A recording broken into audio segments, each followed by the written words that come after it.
Everyday Life with Guardsmares, Chapter 11, Part 2. A thought crossed Lily's mind. You know what this means, right? Sparkshower shook her head at her. It means that every single noble pony would be avoiding the palace like the plague. Heck, when day court runs like this, lots of them get out Friday afternoon and don't come back until Monday. She jammed her fork in her food again and took another bite. They don't want to be around a huge crowd of common ponies if they can avoid it. Wow. Driven by some unknown compulsion, she glanced sideways towards Val's table again. He was still there. This time, he didn't turn to look at her, but one of his cronies must have told a roaring joke, because every pony at the table suddenly burst into laughter. They managed to be so loud that she could actually make them out over the din of the bustling chow hall. It looked like there were at least 5 of them together. Who's that you keep looking at over there? Book. Busted. Now it really felt like some pony had the heat on. Lily turned back to look at Sparkshower, with a growing sense of guilt. She had that inquisitive, bright-eyed look on her face again. Big, beautiful eyes. Lily shuddered. And then she made a decision. That table of Pegasi, right over there, has the first candlelight airwing sitting right at it. Sparkshower's eyes went wide, and her mouth dropped open. Lily paused to let it sink in for a moment. Her comrade looked like she had just had Celestia personally show up to her birthday. Holy thunder showers. Are you serious? Lily nodded her head. Wow, the first airwing. Those are the finest flyers in the guard. Suddenly, she looked a little embarrassed. I mean, besides the Wonderbolts, but Wonderbolts aren't regular fighters like them, though. An idea came to mind, and Lily leaned in before looking at the table and pointing with one hoof. Yeah, well, don't let it get out, but I used to hang with them a bit. Turning her attention to Val's table, Sparks reacted just as Lily expected. That's so cool! She only barely contained her excitement long enough to take another bite of her omelet. You see the one in the middle with a brilliant blue mane? That's Valiant Icepone Killfeather, the wing commander. He used to be my cult friend. And the omelet almost came right back out of her mouth in her exuberance. Really? Wow, what was he like? Bingo. Time to reel her in. Well, he's clever, well-dressed, likes to be the center of attention, and also knows how to party. Lily turned to her with a deadpan look. And he's about 15 pounds of armor and 20 pounds of charm, wrapped around about 100 pounds of pure, full-strength, unadulterated psychopathic creep. The words took a half a second to register, but as soon as they did, Sparkshower furrowed her brow and quickly looked back at Lily. She reached up and forcefully turned Sparkshower's head back towards Val. Just keep smiling like everything's fine, Sparks. It took her another half of a second, but she started smiling towards the lieutenant's table.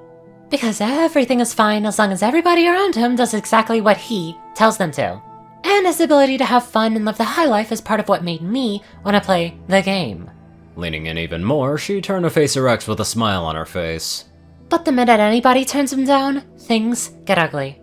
He made me do some things that I regret, and when I refused to do something that I would have really regretted, he got violent. Val glanced in their direction, and smiled when he saw both of them looking back. He doesn't give a buck about any pony but himself. So unless you're looking for a quick gallop in the garden... Lily sat back up.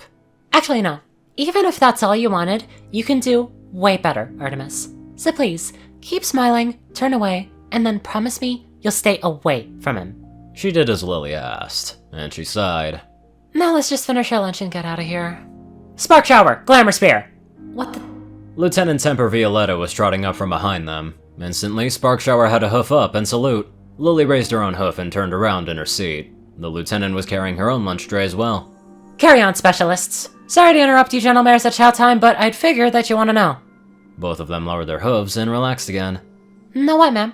New orders for tomorrow. The Royal Engineer is undertaking a mission at Bitsmount. All 3 of you will accompany him for the entirety of the voyage, under Corporal Bound's leadership. No, what was going on? You'll be taking a coach first thing at dawn. Understood? The 2 of them spoke in unison. Yes, ma'am. Good. Now I've got to find a seat somewhere in the zoo.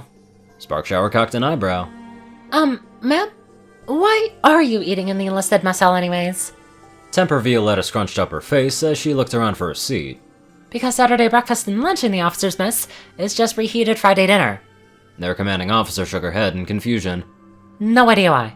Friday dinner's a good meal before a pony turns in, but I can tell you for sure that I'm not looking to see the same food when I wake up first thing on a glorious Saturday morning. She resumed her usual stern demeanor. Be team players and don't tell any pony about me being in here, would you? Wouldn't really want to cause a scandal. No, ma'am. The lieutenant gave a curt nod and then trotted off to find a free seat. Huh. Guess Val wasn't lying about the food situation over the officer's mess. So did that mean that he wasn't lying about the threat to Lily's social life? Well, either way, there was nothing more to do on that front now. She had made her choice. Lily had growing confidence that it was the right one as she got back to her lunch. Come on, let's hurry up and finish so we can get out of this overpacked barn. Sparkshower nodded as she tucked back in. Valiant Icepone Killfeather's perspective.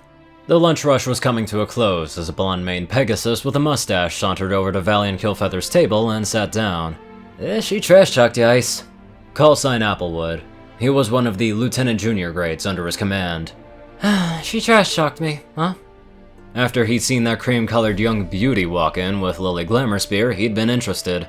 When she dive-bombed one of the few remaining tables, he'd sent Applewood over to grab as close a seat as he could, intending him to hold it for them, just in case the talk with Glamourspear went better than he'd expected. Applewood smiled softly. Yeah, Val, I guess you didn't want to leave bygones be bygones. Icepone shrugged. Oh well, what are you gonna do? Over to his right, Duck, another junior lieutenant on a squadron, spoke up. What do you mean, what you gonna do? I thought you were gonna talk to Captain Malesif about that mare. Across the table, Lieutenant Joker, Killfeather's second-in-command, laughed. Have you met Captain Maledive, Duck? It was a little quieter in the cafeteria, so he leaned in a bit, and every pony else leaned in with him. That colt's so eager for salt. Seriously, you could tell him a mare's coming over to chop off his dick, and he'll get all excited and ask if she's cute. Every pony started giggling, and Joker kept going, a huge grin on his face. I'm serious, that dude cannot keep it in a sheath. Drives his wife fucking nuts. Val shook his head and took a sip from his drink. Yeah, sorry, Duck. I'm afraid that was a bluff so big that it belongs on a damn map. He looked over at Applewood. Hear anything else interesting? He shrugged. A little. They're on a Violetta, working bodyguard duty for the Royal Engineer. Duck furrowed his brow and piped up. Wait, do you mean that hairless monkey cult? I heard about him. Icepone looked over. Yeah? What have you heard? Duck just stared back. That he's, the Royal Engineer? Huh? Joker started giggling and just shook his head. After a long silence, Applewood continued. Well, I also heard that Violetta said that they're all heading over to Bitsmount tomorrow at dawn. Icepone's ears perked up. Huh, Bitsmount, huh? Yeah, must be going to inspect the place after the tunnel collapse, I guess. The tactical air defense map of Canterlot materialized in Icepone's mind. The only way to Bitsmount is over the Hobble River. He licked his lips. And the closest way over to the Hobble River is New Stirrup Bridge. Every pony else at the table was looking over quietly at Killfeather. He ignored them while he put the pieces together in his head. New Stirrup Bridge, the only way up to Bitsmount, and the Royal Engineer was a member of the Privy Council, so that meant, hairless monkey or not, he was technically a member of the noble class. Yeah, it could work. He put a hoof on the table and started to grin.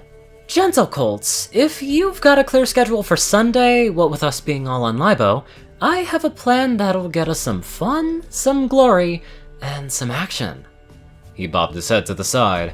And maybe something extra for your fearless leader. Around the table, every pony looked interested. Icepone put his hoof in the center of the table. All I need to know is, are you with me? Without much delay, the whole squadron had their hooves on top of his. Joker looked at Icepone with a big grin on his face. Ice, we're your wing ponies. Anytime. He smiled right back. The best part of his plan was that it was going to work out great, even if it didn't get him exactly what he wanted.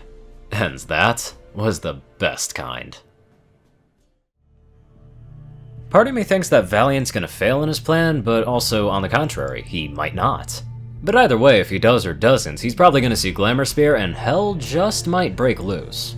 Now let's get on to our gleeful donators. Top donators Peter Coulthard, J Tin Man, Darkside, and Ponyman. Courier Crew CI, Strix, Zar630, Narwhals, TacoCat598, Raiden, Black Moonheart, Dospo, Delta Omega, RuneScythe9852, Hunter Norman, Austin Rowland, Lightning Blitz, Dash of Evergreen, Rhynie Dragonwolf, Secret Moon, Tal Rasha, The Toilet Snake, Sword Brethren Mordred, Ronin Wandering, Enderai63, Random Person Man Guy, Easy, Jack Hedge, Skyochia, Leslie Prickett, Jordan Peterson, Crimson Kitsune 9, Lightskin, Monster Kitty, Starlight Glimmer, Squiddy Boy, David E. Sanchez, Soul Dragon, Gaggy, Trey, Shadow Drake, Joe Piercy, Alex F, Rainbow Dash, Teal'ca Anderson, TV Killer, John Becker, Leon Reynolds, Raven Speedster, Zach Rakau, Mr. ECU, Edgar Garcia, One Kingdom 1, Nissa Rusan, Vazuri, Dyslexic Character Sheets, Just a Random Boy, Hudrick Plincart, A Crazy Person, Ponyman365, and Daniel Beck. Thank you all very much for watching this video, and live life to the fullest.